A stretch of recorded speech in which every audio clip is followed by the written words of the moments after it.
لہٰذا اپنے اخراجات کے لیے کچھ رقم مجھ سے لے لیا کیجیے۔ آپ نے فرمایا کہ اگر 5 چیزوں کا خوف نہ ہوتا تو شاید میں تیری درخواست پر غور کرتا۔ اول یہ کہ مجھے دینے سے تیری دولت میں کمی واقع ہوگی، دوم میرے پاس سے رقم چوری ہو جانے کا بھی خطرہ ہے، سوم یہ کہ ممکن ہے تجھے میرے اوپر خرچ کرنے کا غم پیدا ہو جائے، چہارم یہ کہ ممکن ہے میرے اندر کوئی عیب پیدا ہو جانے کی وجہ سے تو اپنی رقم کی واپسی کا مطالبہ کرنے لگے، پنجم یہ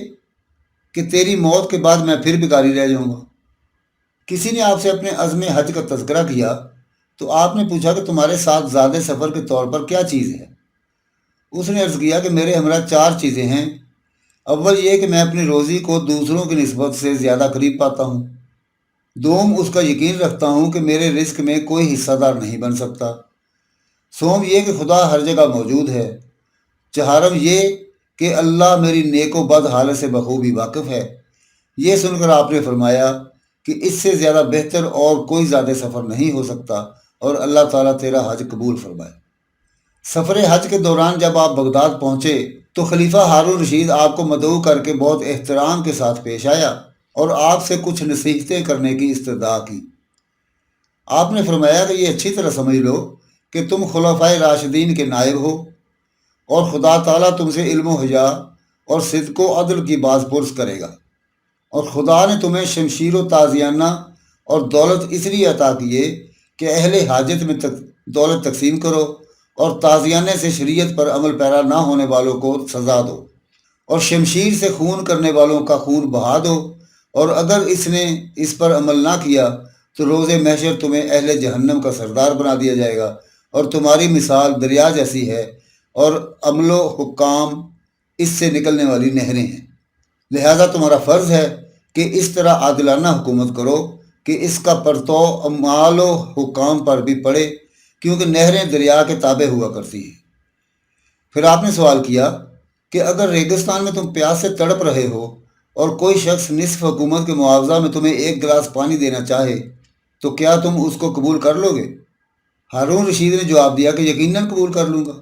پھر آپ نے پوچھا کہ اگر اس پانی کے استعمال سے تمہارا پیشاب بند ہو جائے اور شدت تکلیف میں کوئی طبیب علاج کے معاوضہ میں بقیہ نصف سلطنت طلب کرے تب تم کیا کرو گے؟ ہارون رشید نے جواب دیا کہ نصف سلطنت اس کے حوالے کر دوں گا۔ یہ سن کر آپ نے فرمایا کہ وہ سلطنت باعث افتخار نہیں ہو سکتی جو صرف ایک گونڈ پر فروخت ہو سکے۔ اور جواب کے بعد ہارون رشید بہت دیر تک روتا رہا اور بسط احترام آپ کو رخصت کیا، اور جب آپ مکہ معظمہ پہنچے تو یہ خیال پیدا ہو گیا کہ خانہ خدا میں تلاش رزق مناسب نہیں، اور جب وہاں حضرت ابراہیم بن ادھم رحمۃ اللہ علیہ سے ملاقات ہوئی تو ان سے سوال کیا کہ آپ نے حصول رزق کے لیے کیا ذریعہ اختیار کیا ہے؟ انہوں نے جواب دیا اگر کچھ مل جاتا ہے تو شکر کرتا ہوں، اور نہیں ملتا تو صبر سے کام لیتا ہوں۔ آپ نے فرمایا کہ یہ حال تو کتوں کا بھی ہے۔ اور جب حضرت ابراہیم بن ادھم رحمۃ اللہ علیہ نے آپ سے حصول معاش کے متعلق پوچھا تو فرمایا کہ اگر کچھ مل جاتا ہے تو خیرات کر دیتا ہوں، اور نہیں ملتا تو شکر سے کام لیتا ہوں۔ یہ سن کر حضرت ابراہیم ادھم رحمۃ اللہ علیہ نے کہا کہ واقعی آپ ایک عظیم بزرگ ہیں۔ پھر حج کے بعد بغداد واپس آ گئے اور وہیں باز گوئی کا مشغلہ اپنا لیا۔ ایک مرتبہ دوران باز آپ نے فرمایا کہ جس وقت میں نے سفر شروع کیا تو 4 دانگ میرے پاس چاندی تھی، اور آج تک اسی طرح میری جیب میں پڑی ہے۔ اس پر کسی نے اعتراض کیا کہ جس وقت آپ نے چاندی جیب میں رکھی تو کیا اس وقت خدا پر اعتماد نہیں تھا یا اس کا وجود نہیں تھا؟ یہ سن کر آپ خاموشی کے ساتھ منبر سے نیچے آ گئے۔ آپ فرمایا کرتے تھے کہ ایک مرتبہ میں نے خواب میں کسی کو یہ کہتے سنا کہ متوکلین کے رزق و خوش خلقی میں زیادتی ہوتی رہتی ہے، اور وہ فراخ دل ہوتے ہیں، اور عبادت کے وقت ان کے قلوب وسوسوں سے پاک رہتے ہیں۔ پھر فرمایا کہ عبادت کی بنیاد بیم و رجا اور حب الہی پر قائم ہے، اور خوف کی نشانی محرمات کو ترک کر دینا ہے، اور امید کی نشانی عبادت پر مداومت اختیار کرنا ہے، زور محبت کی نشانی شوق و توبہ اور رجوع اللہ ہو جانا ہے، اور جس کے اندر خوف و اضطرار نہ ہو وہ جہنمی ہے۔ پھر فرمایا کہ 3 چیزیں انسان کے لیے مہلک ہیں، اول توبہ کی امید پر معصیت کا ارتکاب، دوم زندگی کی امید پر توبہ نہ کرنا، سوم رحمت سے مایوس ہونا۔ پھر فرمایا کہ اللہ تعالیٰ عابدین و اہل ریاضت کو مرنے کے بعد زندہ کرتا ہے اور معصیت کاروں کو زندگی ہی میں مردہ بنا دیتا ہے۔ پھر فرمایا کہ فقر سے 3 چیزیں حاصل ہوتی ہیں: جسمانی غم، مشغلہ قلب اور دشواری حساب۔ پھر فرمایا کہ موت آ کر واپس نہیں ہوتی، لہٰذا ہر لمحہ اس کے لیے کمر بستہ رہو۔ پھر فرمایا کہ میرے نزدیک مہمان ہر شے سے زیادہ عزیز ہے، کیونکہ مہمان نوازی کا صلہ خدا ہی جانتا ہے۔ پھر فرمایا کہ جو شخص حصول نعمت کے لیے دشواری اختیار کر کے دشواری کو فراخی تصور نہ کرے، وہ ہمیشہ غم دو جہان میں مبتلا رہتا ہے، اور جس نے اس کو فراخی سمجھ لیا وہ دونوں جہان میں خوش رہتا ہے۔ جب لوگوں نے آپ سے سوال کیا کہ خدا پر کامل اعتماد کرنے والا کون ہوتا ہے، فرمایا جو دنیاوی شے کے فوت ہو جانے کو غنیمت تصور کرے